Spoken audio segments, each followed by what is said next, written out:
എല്ലാവർക്കും നമസ്കാരം. ഇന്ന് EV കാറുകളെ പറ്റി സംസാരിക്കാം എന്ന് വിചാരിച്ചു. പ്രത്യേകിച്ച് MG ഇലക്ട്രിക് കാർസ്. അപ്പൊ ഇത് പറയാനുള്ള ഒരു കാരണം, കഴിഞ്ഞ ദിവസം MGയുടെ കാലിക്കറ്റ് ഷോറൂമിൽ ഒന്ന് പോയി.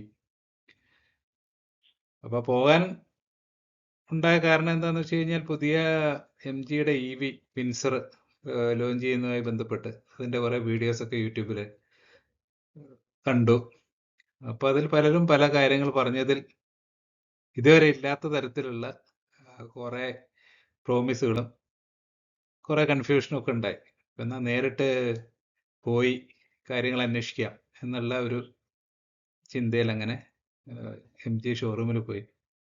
ഷോറൂമിൽ ചെന്നപ്പോൾ വണ്ടി വന്നിട്ടില്ല. എൻ്റെ ബ്രോഷറൊക്കെ കണ്ടു. അപ്പോൾ നോക്കുമ്പോൾ അവിടെ ക്യൂട്ടായിട്ടുള്ള ഒരു കാറ് കണ്ടു, MG കോമറ്റ്. വഴിയിലൊക്കെ എവിടെ എവിടെ കണ്ടിട്ടുണ്ടെങ്കിലും ഒരു ടച്ച് ആൻഡ് ഫീൽ അന്നാണ് ആദ്യമായിട്ടുണ്ടായത്. അപ്പൊ ക്യൂട്ട് എന്നുള്ള പ്രയോഗം ചിലപ്പോൾ എല്ലാവർക്കും ഇഷ്ടപ്പെട്ടു എന്ന് വരില്ല.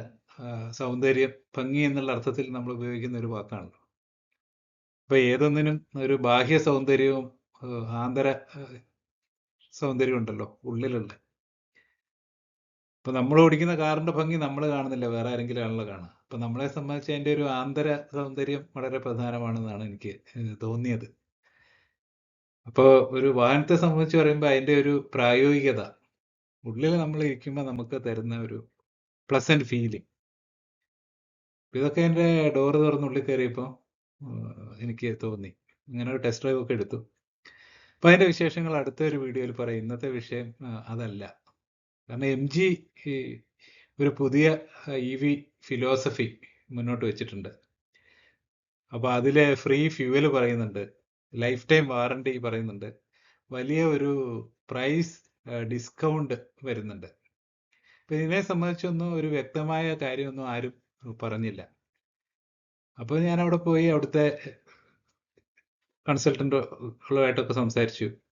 അവർ കുറെ കാര്യങ്ങളൊക്കെ പറഞ്ഞു. കുറച്ചൊക്കെ എനിക്ക് മനസ്സിലായ കാര്യങ്ങൾ, കുറെയൊക്കെ മനസ്സിലാവാത്ത കാര്യങ്ങൾ രണ്ടും ഒന്ന് ഷെയർ ചെയ്യാം എന്നുള്ള ഒരു അടിസ്ഥാനത്തിലാണ് ഈ ഒരു വീഡിയോ.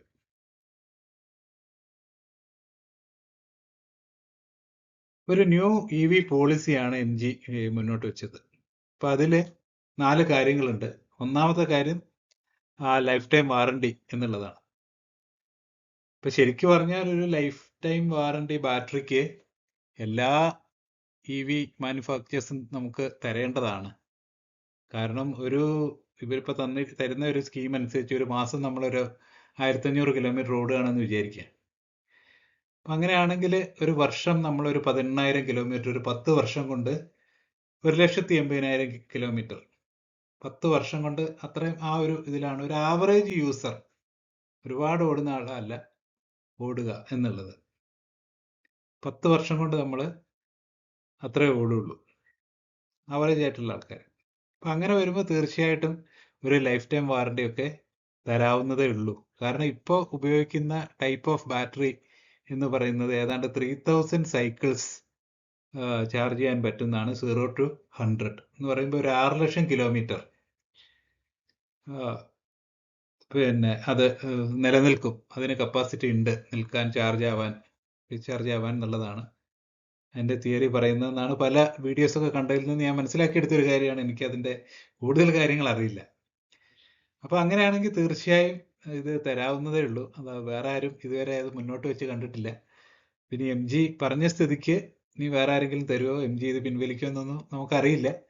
എന്തായാലും ഇപ്പോൾ അങ്ങനെ ഒരു പ്രോമിസ് ഉണ്ട്. അത് വളരെ വലിയൊരു പ്രോമിസാണ്. കാരണം EVകളെ സംബന്ധിച്ച് അതിൻ്റെ ബാറ്ററിക്ക് ഒരു ലൈഫ് ടൈം വാറണ്ടി കിട്ടുക എന്ന് പറയുന്നത് നമ്മുടെ കസ്റ്റമേഴ്സിനെ സംബന്ധിച്ച് വളരെ വളരെ പോസിറ്റീവായിട്ടുള്ള ഒരു കാര്യമാണ്. ഇനി രണ്ടാമത്തെ ഒരു കാര്യം, നമുക്ക് വണ്ടി വാങ്ങുമ്പോൾ ബാറ്ററിയുടെ പൈസയും ചേർത്തിട്ടാണ് നിലവിൽ എല്ലാ EVകളും ഇവിടെ വിൽക്കപ്പെടുന്നത്. അപ്പോൾ എന്താന്ന് വെച്ച് കഴിഞ്ഞാൽ ഇപ്പം മറ്റ് വണ്ടികൾ, പെട്രോൾ ഡീസൽ കാറുകളൊന്നും നമ്മൾ വാങ്ങുമ്പോൾ ഫ്യൂവലിന്റെ പൈസ നമ്മൾ കൊടുക്കുന്നില്ല. അതും കൂടി ചേർത്തിട്ടല്ലല്ലോ, വണ്ടിയുടെ പൈസ മാത്രമാണ്. ഫ്യൂവൽ നമ്മൾ അടിച്ച് കൊണ്ടുപോവാണ്. ഇപ്പൊ EVയെ സംബന്ധിച്ച് പറയുമ്പോൾ EVയുടെ ഫ്യൂവൽ എന്ന് പറയുന്നത് അതിന്റെ മേജർ ഷെയർ ബാറ്ററിയാണ്. വലിയ പൈസ വരുന്നത് ബാറ്ററിക്കാണ്. അതിന്റെ കൂടെ ഒരു ചെറിയ ഭാഗം മാത്രമാണ് ചാർജിങ്ങിന് വരുന്ന ഒരു പൈസ എന്ന് പറയുന്നത്. അപ്പോൾ ആ ബാറ്ററിയുടെ പൈസ ഒഴിവാക്കിയിട്ട്, എന്ന് വെച്ച് കഴിഞ്ഞാൽ ബാറ്ററിയുടെ പൈസ നമ്മൾ EMI ആയി അടച്ചാൽ മതി. എന്ന് വെച്ച് കഴിഞ്ഞാൽ ഫ്യുവലിന് നമുക്ക് പൈസ വേണ്ടെന്നർത്ഥം.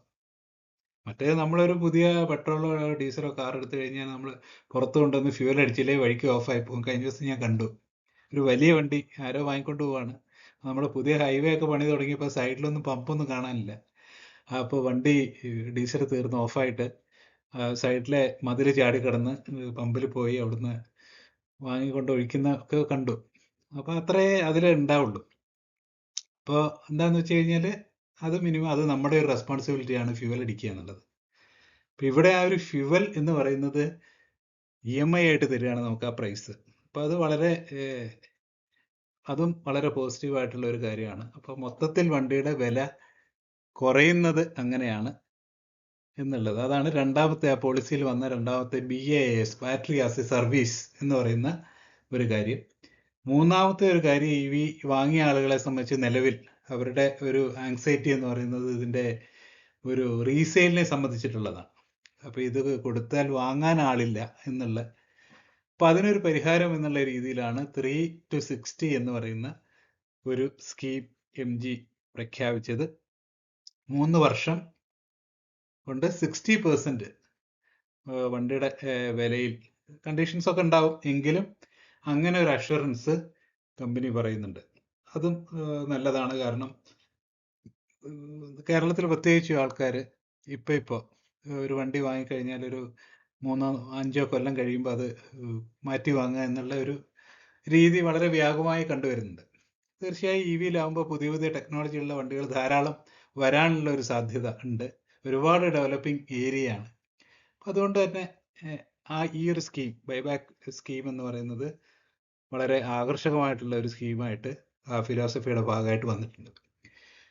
പിന്നെ പറയുന്നത്, ഈ ഒരു ബാസ് സ്കീമിൽ വണ്ടി വാങ്ങുന്നവർക്ക് 1 ഇയർ ഫ്രീ പബ്ലിക് ചാർജിങ് ആണ്. അതായത് 1 വർഷം നമുക്ക് ഒരു പൈസയും ചിലവില്ലാതെ പുറത്തു നിന്ന് ചാർജ് ചെയ്ത് വണ്ടി ഓടിച്ചുകൊണ്ട് നടക്കാം.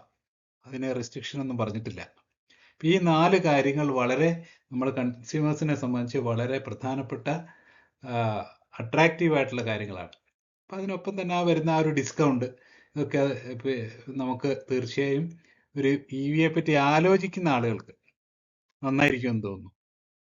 ഇപ്പം നമ്മൾ ആ ഒരു പ്രൈസ് ഓവർവ്യൂ ഒന്ന് നോക്കിക്കഴിഞ്ഞാൽ, ഇപ്പോൾ ബാസ് പ്രൈസും നോർമൽ പ്രൈസും, ഇപ്പോൾ MG കോമറ്റ് നോക്കിയാൽ അതിൻ്റെ നോർമൽ പ്രൈസ് എന്ന് പറയുന്നത് 6.99 ലക്ഷം മുതലാണ് തുടങ്ങുന്നത്, അതിൻ്റെ ബേസ് വേരിയൻറ്റ്.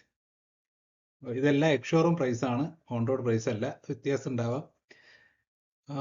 അത് ഒരു ബാസ് സ്കീമിലേക്ക് വരുമ്പോൾ 4.99 മുതൽ ആണ് തുടങ്ങുന്നത്. അതായത് ഒരു 5 ലക്ഷം രൂപയ്ക്ക് ഒരു EV, അതൊരു പുതുപുത്തൻ EV നമുക്ക് വാങ്ങാനുള്ള ഒരവസരം എന്നുള്ളതാണ്. ഇപ്പം നമുക്ക് ഒരു യൂസ് കാർ മാർക്കറ്റിലാണ് EVകൾ, പഴയ EVകൾ പലതും ആ ഒരു 5 ലക്ഷം റേഞ്ചിലൊക്കെ കാണാൻ സാധിക്കുന്നത്.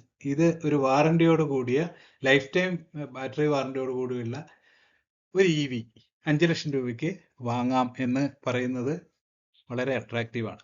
അപ്പോൾ അതേപോലെ തന്നെ വിൻസർ ഇപ്പോൾ വരാൻ പോകുന്ന പുതിയ വളരെ അധികം ഫീച്ചേഴ്സ് ഉണ്ട്. വളരെ വലിപ്പമുള്ളൊരു വാഹനം, കോമറ്റ് വെച്ച് നോക്കുമ്പോൾ വളരെ വലിയൊരു വാഹനം എന്നുള്ള രീതിയിൽ വരുന്നത് 9.99 ലക്ഷം ആണ് ഈ ബാസ് അനുസരിച്ച്. ആ ഒരു സ്കീം വരുമ്പോൾ അതിൽ കൂടെ അതിൻ്റെ ഒരു സ്റ്റാർട്ടിംഗ് പ്രൈസ് അതാണ്, എക്സ്ഷോറൂം പ്രൈസ് അതാണ്.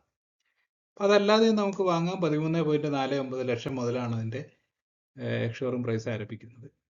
MG ZS EV അതും 18.99 ലക്ഷം ഉള്ളത് 13.49 ലക്ഷം. അതിൻ്റെ ഒരു ബാറ്ററി പാക്ക് അനുസരിച്ചിട്ട് അതിൻ്റെ ഒരു പ്രൈസിൽ ഒരു വ്യത്യാസം നമുക്ക് കാണാൻ പറ്റും. അപ്പോൾ അങ്ങനെ ഒരു വ്യത്യാസം നമുക്ക് ആ ഒരു ഇനീഷ്യൽ പ്രൈസിൽ, തുടക്കത്തിൽ നമ്മൾ മുടക്കേണ്ട പൈസ കാര്യമായ ഒരു കുറവ് വരുന്നുണ്ട് എന്ന് പറയുന്നത് ഒരു അട്രാക്റ്റീവ് ആയിട്ടുള്ള കാര്യമാണ്. ഇനി ഒരു EMI സ്കീമിൻ്റെ ഇതിൻ്റെ ഒരു കോസ്റ്റ് അനാലിസിസ് എന്താണെന്ന് നമുക്ക് നോക്കാം. ഇപ്പോൾ കോമറ്റ് ആണെങ്കിൽ, ഇപ്പോൾ അത് നമ്മൾ ഈ ഒരു ബാസ് സ്കീമിൽ എടുക്കുകയാണെങ്കിൽ, അപ്പോൾ ബാസ് സ്കീം എന്ന് പറയുമ്പോൾ അതിൽ നമ്മളുടെ കൺവെൻഷൻ ആയിട്ടുള്ള സാധാരണ തരത്തിലുള്ള ബാങ്കുകളൊന്നും അല്ല. ഇപ്പോൾ കേരളത്തിൽ ഞാൻ മനസ്സിലാക്കിയത്, ഷോറൂമിൽ പോയപ്പോൾ അവിടുന്ന് കിട്ടിയ ഒരു ഇൻഫർമേഷൻ അനുസരിച്ചിട്ട് കേരളത്തിൽ ബജാജ് ഫിൻസേർവ് ആണ് ഫിനാൻസറായിട്ട് വരിക. അപ്പോൾ അത് നമുക്ക് പരിചയമുള്ള ഒരു കമ്പനിയാണ്. നമ്മളിപ്പോൾ ഓൺലൈനിൽ സാധനം വാങ്ങുകയാണെങ്കിൽ പോലും നമുക്ക് ഫിനാൻസ് തരുന്ന നോ കോസ്റ്റ് EMI ഒക്കെ ഉള്ള ഒരു സ്ഥാപനമാണ്. പക്ഷെ ഇതിൽ നമുക്ക് എന്താ പറയാ, ഈ ബാറ്ററിയുടെ ഒരു പൈസ എന്ന് പറയുന്നത് അത് കിലോമീറ്ററിന് 2.5 രൂപ എന്നുള്ളതാണ് കോമറ്റിന് കണക്കാക്കിയിരിക്കുന്നത്. ഫിൻസറിൽ അത് 3.5യും സെഡസിൽ 4.5 ആണ് അറിയാൻ കഴിഞ്ഞത്. അപ്പോൾ ഒരു 1200 കിലോമീറ്ററിന് 2.5 രൂപ വെച്ചിട്ട് മാസം ഒരു 3000 രൂപ. അതാണ് നമ്മൾ ബാറ്ററിക്ക് ഈ ബാസ് സ്കീമിൽ ഒരു പ്രൈസായിട്ട് നമ്മൾ അടയ്ക്കേണ്ടത്. അതിൻ്റെ ടെന്യൂർ എത്രയാണെന്നൊന്നും ഇതുവരെ ഫിക്സ് ചെയ്ത് വന്നിട്ടില്ല എന്നാണ് അറിഞ്ഞത്. ഫിൻസറിനെ മാത്രമേ അറിഞ്ഞിട്ടുള്ളൂ. അപ്പോൾ എന്തായാലും നമ്മളൊരു 2 ലക്ഷം രൂപ ഡൗൺ പേയ്മെൻറ്റ് അടച്ച് ഒരു 9% ഇൻട്രസ്റ്റ്, 9%ലാണ് ഇൻട്രസ്റ്റ് തുടങ്ങുന്നത്. എല്ലാവർക്കും 9% കിട്ടിക്കൊള്ളണമെന്നില്ല. അത് സിബിൽ സ്കോർ അനുസരിച്ചിട്ട് വ്യത്യാസം വരും എന്നുള്ള ഒരു കാര്യം കൂടി പറഞ്ഞിട്ടുണ്ട്.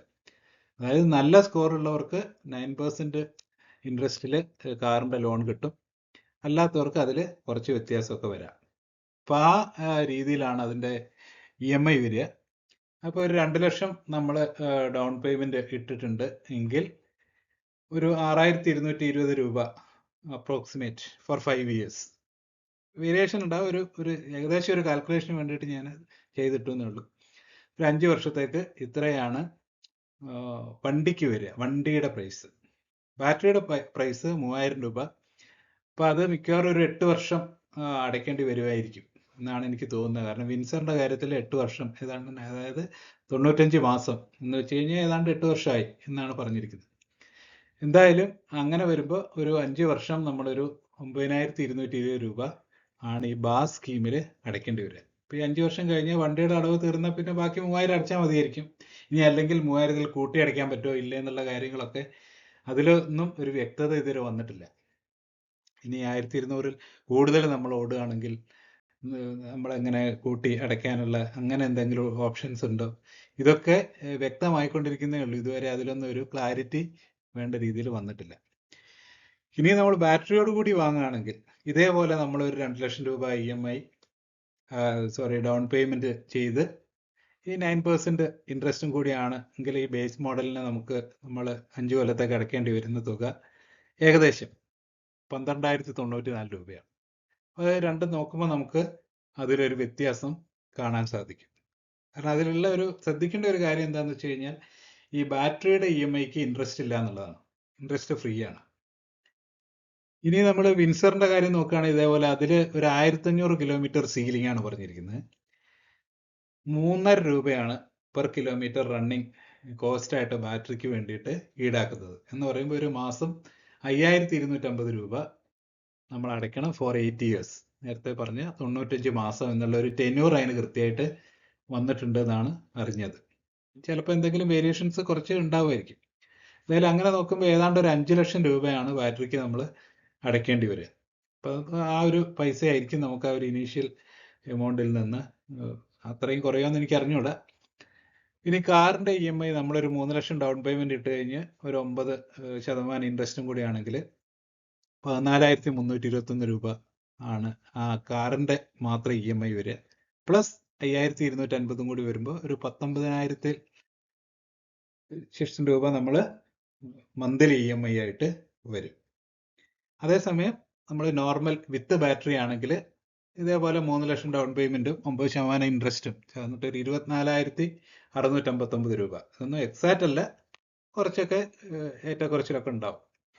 അപ്പോൾ ആ രണ്ടിലും തമ്മിലുള്ള വ്യത്യാസം നമുക്ക് കാണാൻ പറ്റും. നിങ്ങൾക്ക് ഇത് ഓരോന്നും നിങ്ങൾക്ക് ഇഷ്ടമുള്ള മോഡലും വേരിയൻറ്റും അനുസരിച്ചിട്ട് കാൽക്കുലേറ്റ് ചെയ്ത് മനസ്സിലാക്കാവുന്നതേ ഉള്ളൂ. ഒരു ഉദാഹരണത്തിന് വേണ്ടി ഇട്ടെന്ന് മാത്രം. ഇനി ഈ നിലവിലുള്ള 3 MG വാഹനങ്ങളുടെ വളരെ കീ ആയിട്ടുള്ള ചില ഫീച്ചേഴ്സ്.